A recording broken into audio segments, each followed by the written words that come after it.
Bonjour Vincent et merci d'avoir accepté l'invitation pour The Talent Podcast après quand même quelques années où on en parle. Merci pour l'invitation. Avec plaisir. Et aujourd'hui, Vincent, avant de démarrer vraiment dans le vif du sujet, j'aimerais que tu nous confies quelque chose que les gens ne savent pas sur toi. Je suis un grand, très grand même passionné de football.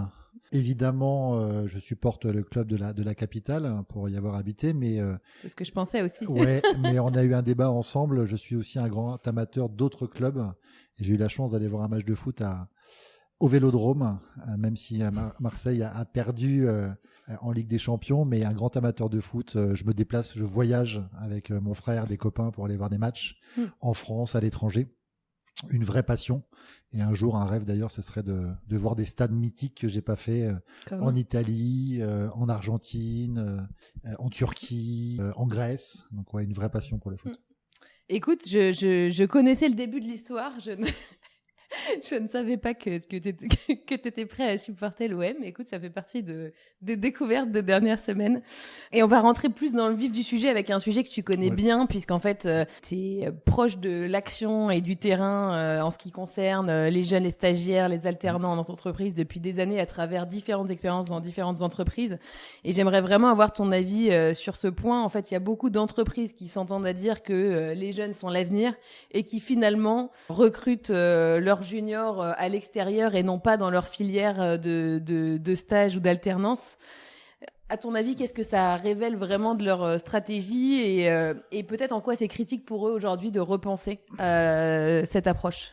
Ça révèle une stratégie pour moi qui est clairement pas la bonne, parce que quand tu as des ressources et autant de ressources parfois en interne et que tu vas rechercher en externe, il y a une vraie problématique. Et je pense qu'on est sur des stratégies court-termistes que les entreprises mettent en place sans vraiment se projeter vis-à-vis de politiques de stage, d'alternance, de VIE, parce qu'on peut aussi parler des VIE. Et ça, je pense que c'est un réel désastre, notamment dans des univers où on parle, et on en parle depuis longtemps, de pénurie de talents. Oui. Tu as des talents, ils sont là, mais tu vas en chercher d'autres que tu connais pas. Ça ressemble à une grosse déperdition d'énergie, d'efficacité. Clairement. Déjà, lancer une campagne d'alternance, recruter, les suivre, avoir des tuteurs impliqués et au bout, te dire que pour ton poste de jeune diplômé que tu as en CDI, tu vas chercher quelqu'un qui est en alternance dans une autre entreprise. Alors, c'est bien en soi, mais c'est une déperdition d'énergie et puis d'image vis-à-vis des talents et du vivier que tu as en interne. Oui, clairement. Et j'aimerais vraiment qu'on aille creuser un peu, selon toi, les causes finalement aussi de ce constat-là. Mais avant ça, puisque ça fait quand même des années que tu étais au cœur du sujet, j'aimerais avoir ta perspective sur comment ça évolue finalement, les pratiques autour des stages, des alternances, des viviers jeunes dans les entreprises. C'est quoi la courbe que tu vois se dessiner? Alors, ça évolue quand même globalement assez positivement. Alors, j'ai pas les chiffres par cœur en tête, mais si on regarde la croissance du nombre d'apprentis en France, il a considérablement augmenté et tant mieux, même si, petite parenthèse, on fait tout en ce moment pour casser cette dynamique et ça, c'est un peu malheureux pour les entreprises et pour les jeunes. Mais grosso modo, l'intégration des alternants est en forte croissance. La plupart des écoles ont compris et proposent des alternances, même celles qui sont les meilleurs ont compris que c'était important de faire de l'alternance. Les politiques des entreprises en termes de campagne d'alternance, de visibilité, d'action de terrain, de formation des tuteurs, de certaines politiques de suivi sont plutôt en bonne voie. Par contre, à contrario, malgré tout ça, malgré ces chiffres et ces tendances qui sont quand même assez positives, on voit des entreprises qui dépensent beaucoup d'argent, ont des jeunes, mais les conservent pas. Les gardent pas, avec des taux de transformation qui sont faibles et des jeunes, certes, qui vont se former, parce que l'objectif d'un stage ou d'une alternance, c'est se former dans un cursus précis. C'est pas de travailler sur un poste pérenne. Se trouvent un peu démunis, se retrouvent sur le marché du travail, vont avoir une perception de l'entreprise qui est mauvaise, vont la diffuser autour d'eux. Donc cette tendance, elle n'est pas encore très bonne. Et puis c'est un coût pour l'entreprise qui a investi aussi sur la Bien formation sûr. d'un jeune qu'elle ne Bien va pas sûr, garder et en fait. d'autant plus que les coûts en ce moment parfois explosent. Les différentes évolutions des politiques ou des réglementations autour de la taxe d'apprentissage ont perturbé plein d'entreprises. C'est parfois plus rien y comprendre. Là, en plus, tu as des restes à charge qui sont Alors, justement, délirants. je voulais que tu clarifies un peu parce que si parmi notre audience, il y a des gens qui sont un petit peu moins au fait du sujet, tu disais qu'on fait tout en ce moment pour casser cette dynamique. Est-ce que tu peux clarifier Ouais, justement alors on fait malheureusement pas mal de choses pour casser un peu cette dynamique en réduisant les financements pour les entreprises et les primes, notamment des petites entreprises qui prennent des alternants. La configuration du reste à charge, c'est-à-dire ce que tu as à payer toi en direct comme entreprise qui n'est pas pris en charge par les OPCO, a tendance à augmenter. Il est même, il y a un montant fixe pour certains niveaux de diplôme. Donc ça rebute les entreprises. Les grandes entreprises vont y arriver parce qu'elles ont des budgets conséquents. Mais pour un tas de petites entreprises, des moyennes entreprises, c'est clairement un coup d'arrêt et un frein aujourd'hui. Donc c'est dommageable. Et c'est lié à plusieurs choses parce qu'effectivement, entre guillemets, la subvention n'est pas la même, mais aussi j'ai le sentiment que le coût des écoles a aussi augmenté par rapport à ce reste à charge. En tout cas, moi, c'est ce que je vois plutôt justement dans une structure à taille humaine. Le coût des écoles est parfois un peu prohibitif. Le coût des écoles est prohibitif. Il ne faut pas se cacher non plus. Certaines écoles abusent. Aujourd'hui, en devenant non pas des centres de formation, mais des centres de profit qui utilisent l'alternance pour charger un maximum les entreprises et gagner de l'argent, avec en plus des contenus parfois qui, sur le plan pédagogique, laissent à désirer. Donc, il y a aussi ce phénomène-là. Donc, voilà, on est dans un entre-deux, là, où on était sur une très bonne dynamique. On casse un peu la machine. Et en même temps, ce que je disais tout à l'heure, tu as une pénurie de talent. Donc, c'est des messages qui sont extrêmement contradictoires. Et quand tu es dans l'entreprise, tu peux être un peu perdu sur ta stratégie à appliquer au quotidien. Ouais. Justement, enfin, on se disait notamment dans l'échange qu'on a fait au préalable que un vivier aussi de stagiaires ou d'alternants mal pilotés ou pas pilotés du tout est un peu un vivier perdu à l'issue. À quoi ça ressemble pour toi? Tu vois, si tu peux nous donner un exemple, un vivier bien structuré, efficace. Ouais, déjà, il faut remonter déjà un peu en amont, je pense. Et quand tu construis ta campagne d'alternance, la plupart des entreprises la construisent en amont. Elle est associée à une validation budgétaire, c'est associé à une projection des effectifs. Donc déjà, il ne faut pas se rater. Parce que si tu es en dehors de ça, tu n'as pas associé la finance, tu n'as pas associé tes projections d'effectifs. Donc pour recruter, c'est trop tard, dire, c'est fermé. Donc c'est déjà un élément essentiel. Après, il faut être à temps sur ta campagne pour avoir les bons candidats. Mais après, en termes de vivier, c'est déjà ne pas sacrifier, entre guillemets, tes recrutements d'alternants. On voit beaucoup d'alternants qui recrutent des alternants dans les entreprises. J'ai l'impression que c'est une pratique très répandue dans les grands groupes. C'est une pratique qu'on considère comme commune, alors que c'est une atrocité béante. Est-ce que tu peux nous dire pourquoi? Moi, je suis d'accord avec toi. Pourquoi? Parce qu'on évalue des jeunes qui vont faire une alternance pour 1 an, 2 ans, parfois 3 ans, et avec un objectif derrière, en tout cas j'espère, de garder les meilleurs, ceux qui ont envie de rester, ceux qui se projettent et qui ont apprécié leur expérience. Donc si tu considères que ton processus de recrutement pour un CDI doit être dégradé, tu ne dois pas avoir les mêmes critères d'évaluation, les mêmes personnes en face, déjà tu es mal parti. Bien sûr.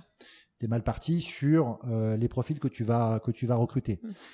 Et puis ensuite, ça va évidemment générer plein de problèmes. Donc pour moi, un des basiques, c'est de mettre les moyens et faire en sorte que tes équipes RH, tes équipes Talent Acquisition, si tu en as, soient bien calibrées, soient formées et les bons outils d'évaluation. Tu n'évalues pas un profil expérimenté comme un alternant, certes, mais tu dois avoir des méthodologies communes d'évaluation pour avoir des critères de base. Ouais, ne pas sacrifier le niveau d'exigence. Et j'ai l'impression que c'est un peu ça. Des fois, tu as l'impression que les gens se disent bon, on recrute pour 1 an et puis on a, entre guillemets, c'est terrible à dire, mais un trou à boucher dans l'organisation parce qu'il y avait un alternant qui va partir, etc. Exactement. Et en fait, on dégrade complètement le niveau d'exigence, les pratiques, etc., comme si on recrutait que pour aujourd'hui, en fait. Exactement. C'est-à-dire qu'on a l'impression qu'on recrute de manière uniquement temporaire. Comment on pourrait recruter pour un CDD et on ne se pose pas la question de la pérennité, du potentiel du jeune ou de la jeune, de la formation, de la possibilité de poursuite d'études, de comment on va l'accompagner. On ne se pose pas la question aussi de sourcer ces alternants, c'est parfois d'anciens stagiaires. On ne se pose pas la question quand on en reparlera, les transformer. Qu'est-ce qu'on peut leur proposer? Et ça se traduit assez souvent d'ailleurs par des taux de transformation qui sont pas bons. Ouais. Et puis on a aussi parfois dénaturé un peu l'alternance pour boucher des trous et avoir des gens moins chers que des permanents. Donc c'est pas ça l'objectif, si tu nous le rappelles. Non, c'est pas ça l'objectif. Même si toutes les entreprises et la mienne derrière aussi ne peut pas embaucher tous ces alternants, ça c'est pas réalisable. Un des objectifs au final, c'est d'accompagner le jeune dans sa formation. Il y a un objectif pédagogique qui est le premier, et le deuxième, dans un second temps, c'est de faire en sorte que l'entreprise mette les moyens d'évaluer les bonnes personnes pour les conserver. Ouais, de créer un vivier pour demain et de se dire peut-être que tu les embauches pas aujourd'hui. Exactement. Voilà. Il y a des milliers de conférences, des tables rondes, où on parle des viviers de talent, tes job boards, ton ATS. Mais on oublie de dire qu'il y a un vrai vivier de talent avec tes forces en présence et notamment tes stagiaires, tes alternants et tes VIE. Et ça, je trouve, je me trompe peut-être, mais c'est assez souvent sous-exploité aujourd'hui en France. Mais ça devient un peu, j'ai l'impression, un cercle vicieux, tu vois, parce que finalement, tu les évalues pas très bien, donc tu n'as pas que des personnes qui pourraient rester. Donc finalement, tu te dis que c'est beaucoup d'investissements en temps, en argent, les stagiaires et les alternants, parce qu'au bout du bout, finalement, ils restent pas, mais aussi parce que t'as pas vraiment envie qu'ils restent. Et donc, ça contribue au fait que t'aies pas envie d'investir forcément beaucoup plus l'année dernière, etc. Alors que si tu recrutais peut-être bien dès le démarrage. Exactement. Ouais. Qu'est-ce que tu as vu comme bonne pratique sur peut-être la partie sélection des jeunes? Ouais. À noter, c'est que j'ai travaillé principalement dans des entreprises qui étaient apprenantes. Il y avait une vraie culture, c'était ancré dans la culture de l'entreprise. Si t'as pas ça, déjà t'es mal parti. Que ce soit chez Thales, chez Colas ou aujourd'hui chez DR, ça fait partie de l'ADN de l'entreprise. Donc ça, c'est un élément important. En sélection, je peux citer l'exemple de Thales et je parlerai aussi d'un autre exemple chez DR. On avait notamment une sélection assez fine sur des top profil, qu'ils soient stagiaires ou alternants, qui se démarquaient spécifiquement sur un savoir-être, sur un savoir-faire. Et quand on devait recruter en externe, en CDI, sur des postes de jeunes diplômés, puisqu'on avait un système de dérogation à l'époque, notamment sur des fonctions support, ces profils-là étaient prioritaires. Ouais. Voilà, ça fait du sens. Ouais. Ça fait du sens. Et on se les partageait. Voilà, un top talent qui finit son alternance en contrôle de gestion à Paris, si on avait un poste à Sophia Antipolis, on interdisait de recruter en externe tant qu'on n'avait pas étudié la candidature de ce top talent. Ouais. Donc ça, c'est une très bonne pratique de durcir un peu les recrutements, les autorisations de recrutement en interne pour privilégier. C'est un peu dur, mais ça a une vertu. Oui, et puis ça oblige à prendre le temps d'étudier. Exactement. Autre bonne pratique, et là je remonte encore un tout petit peu en amont, et c'est le cas, et c'est ce qu'on essaye de faire chez DR, c'est quand tu fais ta campagne d'alternance, et c'est ce qu'on fait en ce moment, là on est en plein dedans, c'est de se dire quels sont mes métiers en tension, quels sont les métiers où j'ai des forts volumes de recrutement, où j'arrive pas à recruter en externe ces jeunes, et je vais faire un focus et un suivi avec des KPI, des data, pour regarder l'évolution du nombre d'alternants que je prends sur ces métiers en tension, comment je les recrute, pourquoi je les recrute pas, et de faire augmenter ce chiffre. Qu'est-ce que tu observes là typiquement quand tu analyses ces datas sur ce type de sujet aujourd'hui? Qu'on n'est pas encore très bon. C'est quoi les causes finalement qui font que tu passes à côté? Les causes, il y en a plusieurs. Il y a des fonctions RH qui sont concentrées sur les effectifs permanents, premièrement. Il faut avoir les outils qui te permettent d'accompagner aussi tout ça, donc les outils SIRH. Ouais. Il faut avoir parfois des outils d'évaluation que l'on n'a pas toujours, parce que faire un dossier d'un top talent, c'est pas donné à tout le monde. Sur quels critères, sur quels critères objectifs, comment tu accompagnes les équipes à évaluer ces top talents qui sont jeunes dans leur début de carrière. Donc ça, c'est souvent une problématique. Donc c'est là où tu as besoin de beaucoup de formation. De tes propres équipes, d'acculturation. Puis tu as un gros sujet aussi vis-à-vis de l'accompagnement des tuteurs. C'est comment tu accompagnes tes tuteurs. Oui, c'est ce que j'allais dire. Parce que ça, pour le coup, c'est vraiment quelque chose que j'ai observé dans pas mal d'entreprises. Et notamment, tu vois, alors, c'est encore un autre type de contrat, mais typiquement sur les gradués de programme où tu peux avoir des entreprises qui investissent beaucoup pour Exactement. recruter des personnes qui sortent vraiment du lot et qui, sur les 18 mois, par exemple, qu'ils font en termes de parcours, finalement, laissent complètement tomber, voire abandonnent en Bien route sûr. pour plus des raisons managériales. En fait, comment Ouais. est-ce que toi, tu Je pense, recommandes de ouais, prendre ce sujet? c'est un sujet très délicat. Je pense que quand tu choisis d'être une entreprise apprenante, un des éléments les plus importants, c'est le choix de tes tuteurs. Mhm. C'est pas lever la main, vous êtes volontaire, vous aurez des alternants, Ouais. parce qu'on sait comment ça se passe. Ça Mm. peut parfois mal se passer. C'est terrible à dire. C'est les identifier, les accompagner, les former. D'ailleurs, il y a des obligations légales de former des tuteurs. Et tout au long du parcours, c'est autant l'intégration que lui faire comprendre que un alternant, peut-être avec une dimension moindre, quoique il a des objectifs, il a des points Ouais. réguliers, il a des feedbacks, il a des évaluations, il a des périodes d'examen, donc il n'est pas toujours là. Donc le sujet central du tuteur, il est parfois un peu Mm. oublié. Oui, oui. Et puis j'ai envie de te dire, quand je t'écoute, c'est des fondamentaux du management qui déjà sont pas toujours maîtrisés Exactement. au-delà même de ces contrats-là. Mais Exactement. avec quelqu'un qui démarre dans la vie active, qui a pas le bon niveau de, tu vois, de maturité, d'expérience naturellement, ne pas avoir de feedback, d'objectifs, de suivi, ben ça marche pas. Exactement. Il faut quand même se rendre compte qu'on a, en tant que tuteur, on a face à soi des jeunes qui, pour beaucoup, c'est leur deuxième, parfois première, mais deuxième expérience professionnelle. Ils ont fait un petit stage, ils ont fait un petit job d'été, ils ont fait des projets à l'école, mais ils arrivent dans l'entreprise sans aucun code, sans connaître comment ça fonctionne. Il y a des jeux politiques dans les entreprises, il faut délivrer. En plus, tu es absent parfois 3 jours, 2 jours, une semaine, un Ouais. mois, un mois. Le tuteur, il faut qu'il soit armé. S'il n'est pas armé, tu peux vite avoir quelques problématiques de management. Ouais. Hein. Ouais, c'est clair. Et d'ailleurs, je suis intéressée d'avoir ton point de vue parce qu'en fait, encore une fois, t'as quand même un certain nombre d'années d'observation de cette fonction-là. Je te demandais si tu avais vu une évolution dans les pratiques des entreprises. Est-ce que tu vois une évolution dans le comportement, les attentes des candidats dans leur recherche d'alternance ou d'entreprise pour des stages? Oui, et je pense qu'il y a ce que je constate à Mhm. travers ce que j'observe et à travers mes enfants, Mhm. c'est qu'il y a une vraie recherche d'être dans un partenariat gagnant-gagnant. Le jeune, il est là pour se former, pour apprendre. L'entreprise, elle a souvent tendance à oublier qu'elle est là pour accompagner et former Mhm. et pas faire produire un alternant. Donc tu peux Ouais. avoir, là, t'as une Ouais. petite problématique entre les Ça, c'est un les point. deux aspirations. Et donc le rôle du tuteur, c'est de faire monter en compétences et faire en sorte que l'alternant soit utile à l'entreprise, bien sûr. Mais parfois, on a l'impression que c'est absolument pas le cas. Donc c'est compliqué. Ouais. Qu'il puisse vraiment grandir à son rythme et voilà, et pas Vous- avoir des attentes délirantes par Exactement. rapport à On ce peut qu'il pas peut avoir les apporter. mêmes attentes vis-à-vis de quelqu'un qui est en contrat permanent Mm. qu'un jeune qui connaît rien à l'entreprise, Ouais. assez souvent, malheureusement. Sur la suite, parce que tu nous décrivais finalement tout le process à partir du démarrage, l'importance aussi du coup d'avoir une vraie stratégie, de se poser la question des besoins pour demain, des Oui. métiers pénuriques, Oui. etc. Pour la suite, comment est-ce que tu penses qu'on peut aussi améliorer l'approche côté entreprise? Parce que je comprends que même jusqu'au niveau de l'évaluation, ça peut être fait un petit peu à moitié. Il y a un vrai enjeu sur la fidélisation. Alors tout le bon management de la personne pendant son expérience est évidemment important. Est-ce qu'il y a d'autres choses en aval?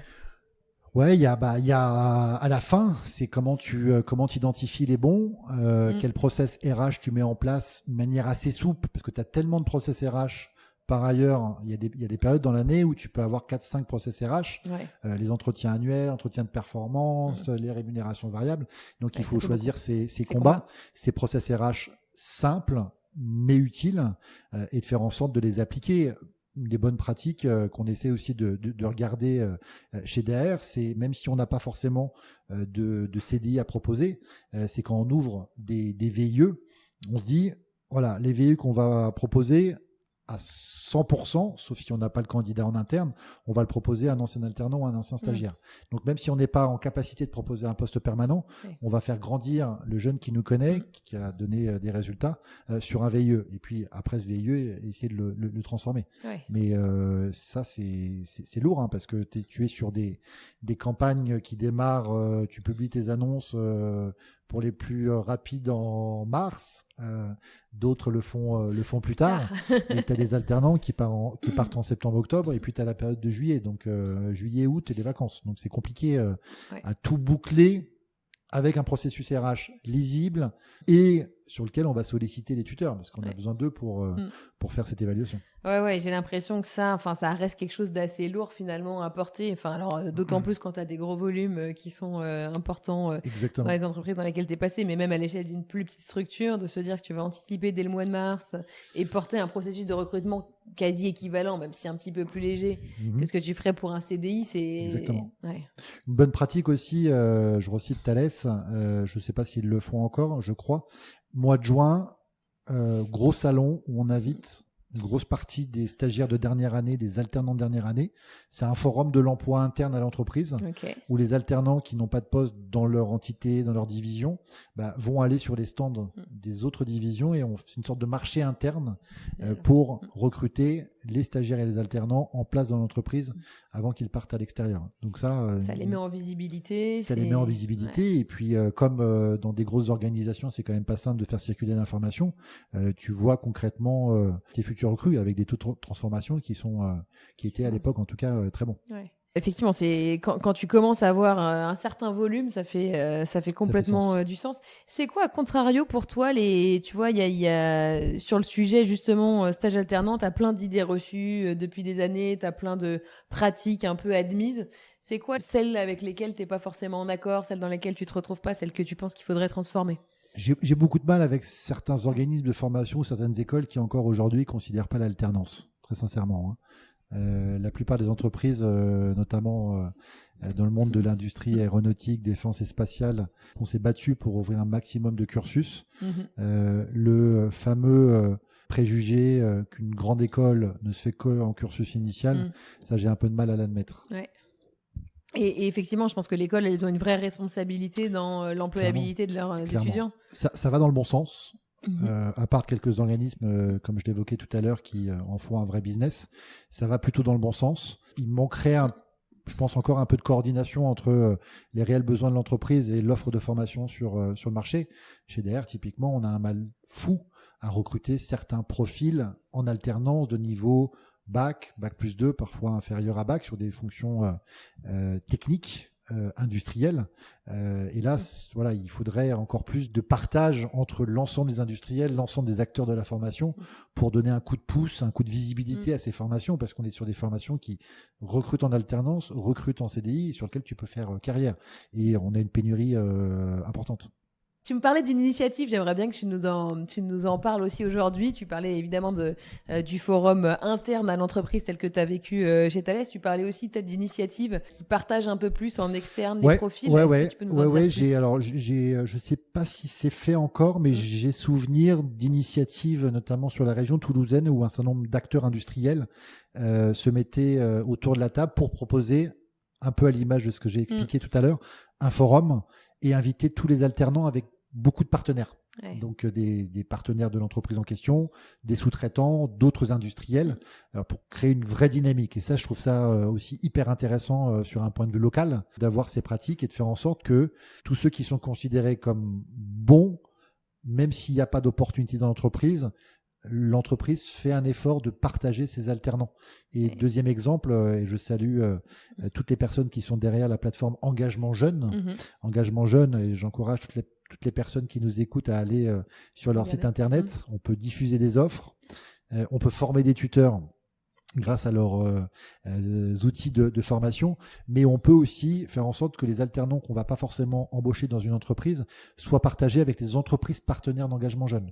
Donc il y a aussi une responsabilité des entreprises à travers cette plateforme de se dire, tiens, on va partager ces jeunes, on va montrer les évaluations des tuteurs, ils font des classements, ils font plein de choses, et ça, je trouve qu'une entreprise dite apprenante, elle ne doit pas s'arrêter au fait de recruter des alternants. Et des stagiaires. Elle doit les recruter, les former, les accompagner, faire en sorte de les embaucher.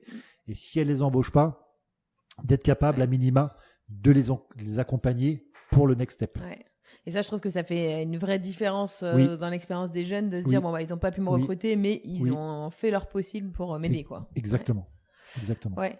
Et j'aime bien en fait le sujet de je vais ouvrir des postes, je suis pas sûre de pouvoir les retenir tous en CDI derrière, mais je vais utiliser le tissu local pour partager avec d'autres Oui, entreprises, surtout dans des régions peut-être où toutes les entreprises n'ont pas le même niveau d'attractivité. Alors, ce que tu parles de recruter quand tu es chez Thales, je pense que c'est beaucoup plus facile que quand tu es exactement.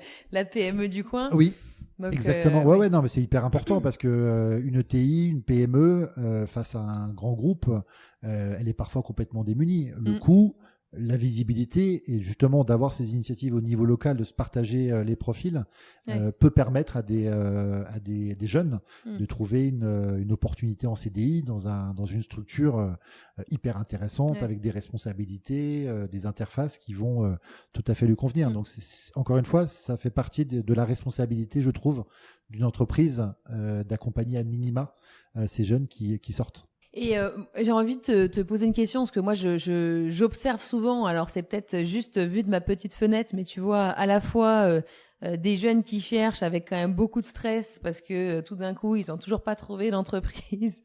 On ne sait pas qui est le plus stressé entre le jeune ou ses parents. Tu dis ça pour moi, c'est ça?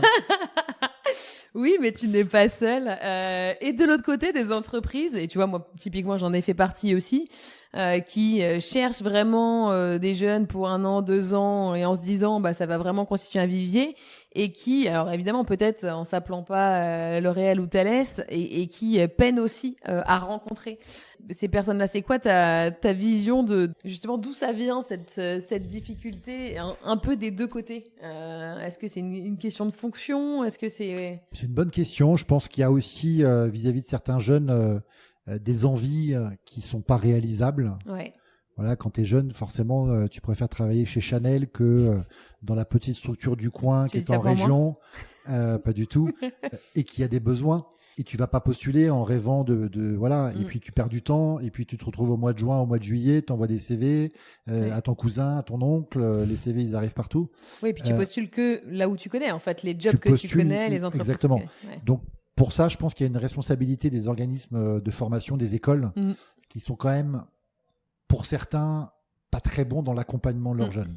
Ouais. Faut être clair, parce qu'ils se disent, on a des partenaires, il faut y aller, mais bon, partenaires, ça prend pas tous les jeunes d'une école. Et puis après, pour ces entreprises-là qui ont des besoins mais qui ne trouvent pas, il faut déployer des stratégies, un minimum de visibilité, communiquer auprès des écoles, diffuser les offres au niveau des écoles. Si tu n'as pas cette visibilité-là et que tu postes ton annonce uniquement sur ton site... sur LinkedIn, en pensant que les étudiants exactement, te regardent. tu vas pas avoir de profil.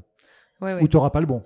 Ouais, mais je croise beaucoup d'entreprises, de PME, de TI qui sont dans cette difficulté et au bout d'un moment qui se disent on n'a pas les moyens de développer une politique d'attractivité, de l'influence, etc. pour toucher. Ouais, mais en local, envoyer 4 mails à 4 écoles que tu connais, passer 4 fois dans ces écoles-là, te faire connaître, expliquer dans un amphi qui tu es, même si tu es petit. Alors ça demande du temps, tout le monde ne peut pas le faire, certes, mais c'est aussi comme ça que tu vas attirer des jeunes sur la durée.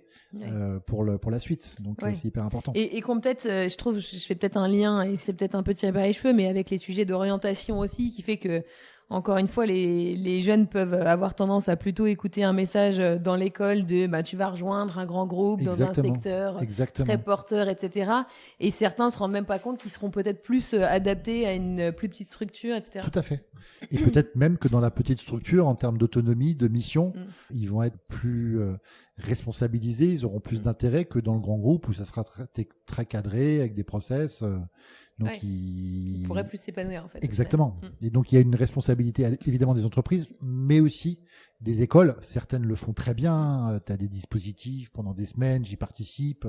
On fait des career centers, des présentations, il y a des forums. Mais voilà, cet aspect, je pense, comment j'accompagne, comment j'explique le marché à des jeunes, et parfois dans des grandes écoles où on a une prétention un peu haute, ça serait bien qu'on s'interroge de nouveau dans ces écoles pour un peu réorienter. Pour montrer un autre champ des possibles. Quoi. Exactement.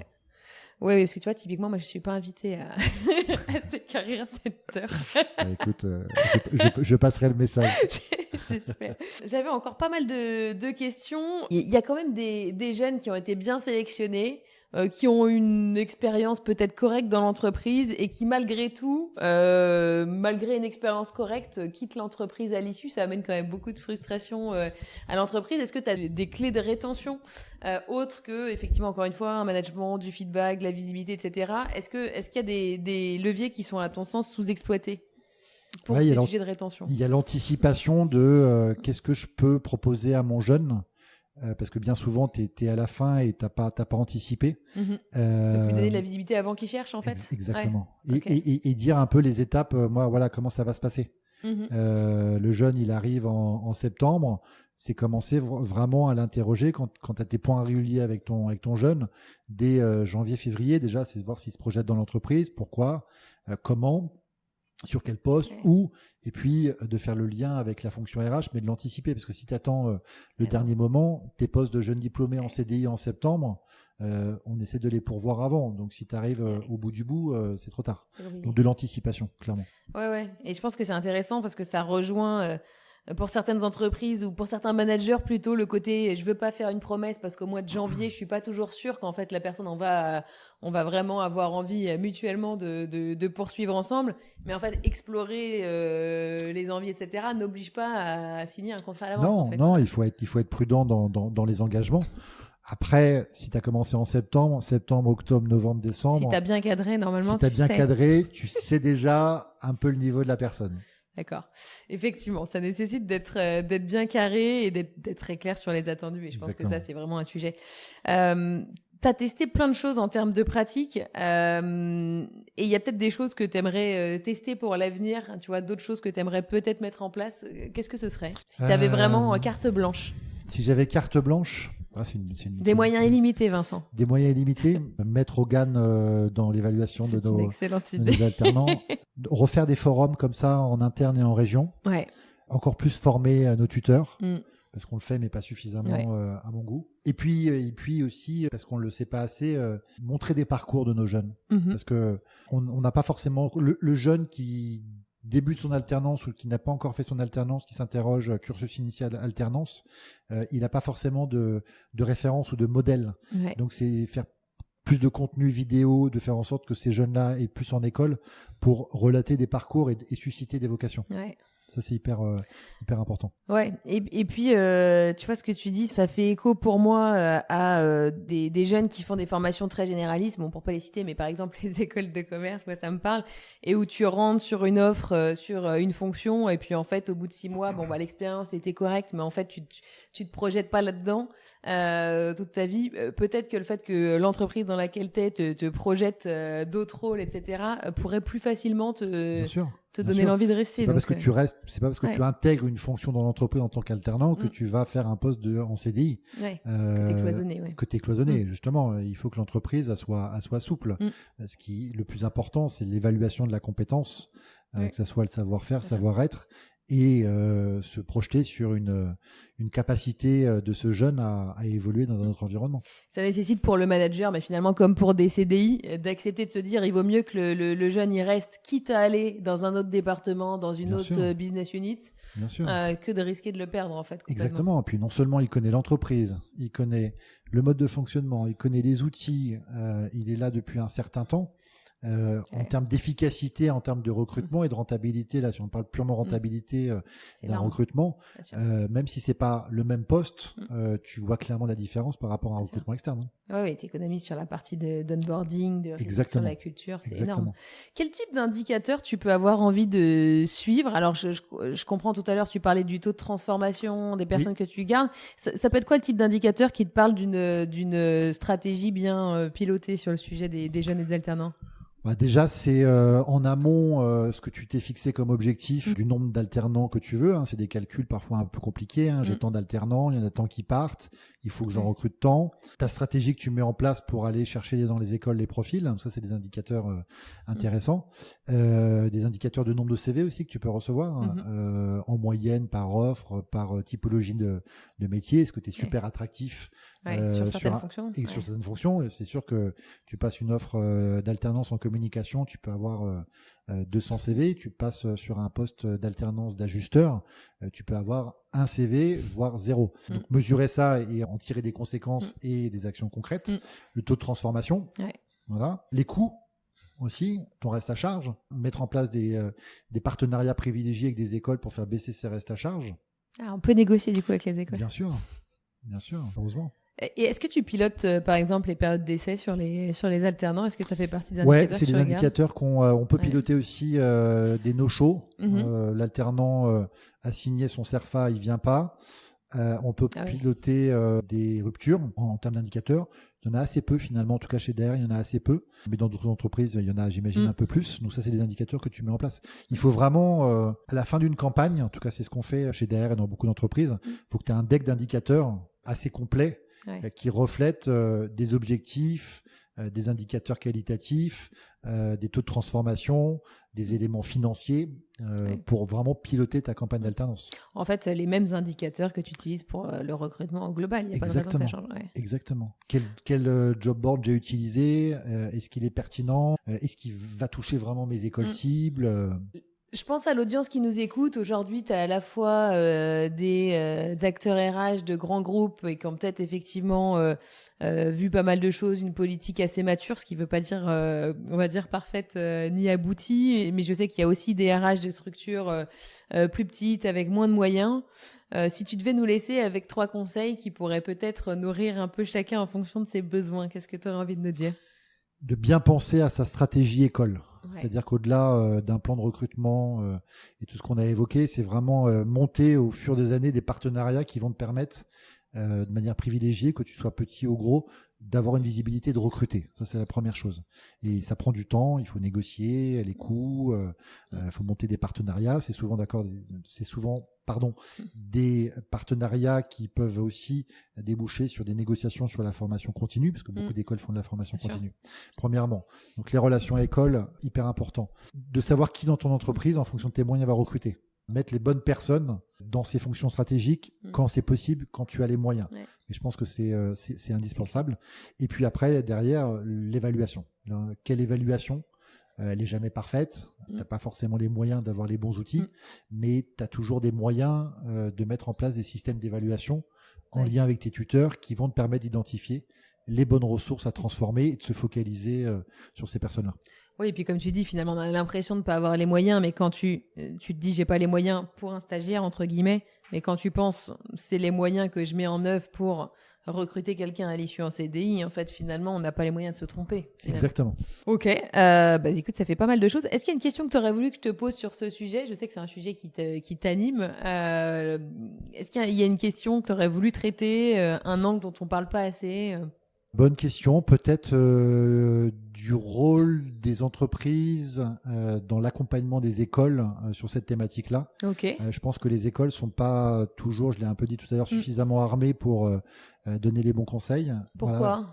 Qu'est-ce que Pourquoi? tu vois au niveau des Parce écoles, qu'elles sont, l'entreprise est dans son monde, l'institut de formation, l'organisme de formation, il est aussi dans son monde. Il faut que les mondes se rejoignent. Les deux ont besoin de se coordonner et d'apprendre mutuellement. C'est déjà le cas dans beaucoup d'écoles, mais j'incite les organismes de formation à plus solliciter les entreprises pour donner des bons conseils, pour accompagner les jeunes. Et inversement, j'encourage les entreprises à aller plus, ce qu'on fait pas assez à mon goût dans beaucoup d'entreprises, à aller sur le terrain et aller dans les écoles. Ouais. Oui, ça c'est intéressant ce que tu dis parce qu'on n'y pense pas, on part du principe que chacun doit faire un peu son job. Je pense que naturellement, côté entreprise, on a souvent tendance à se dire, oh là là, j'ai pas de retour, pas de réactivité au moment où j'ai besoin, je sais pas finalement si le contenu de la formation est si conséquent, etc. Mais on fait pas forcément toujours le pas vers un vrai passer une partenariat. annonce en se disant c'est magique, ça va amener des candidats, ça marche pas toujours. Ouais. Donc il faut un peu de proximité et il faut aller beaucoup sur le terrain. Ouais.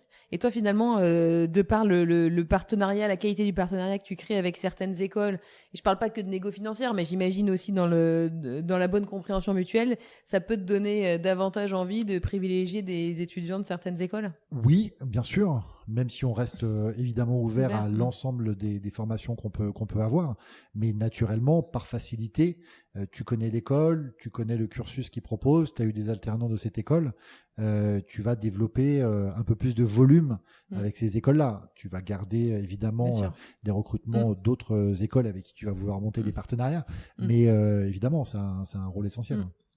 Ok, bah, c'est un point que j'avais pas du tout. Sans oublier les écoles avec qui tu n'as plus envie de travailler. Oui, ça, ça je vois mieux de temps en temps. Malheureusement, tu l'apprends un peu. Tu l'apprends et puis il faut se faire une religion entre guillemets et de se dire voilà, pour telle raison, je ne travaille plus avec telle école. Ok, merci beaucoup Vincent. Je pense que ça me donne plein de clés super concrètes pour ceux qui avaient envie de repenser un peu cette stratégie ou de la penser depuis le démarrage. Et puis si jamais il y a plus de questions qui émergent de la part de l'audience, j'imagine qu'on peut te contacter. Avec plaisir. Merci beaucoup. Bonne journée. Bonne journée.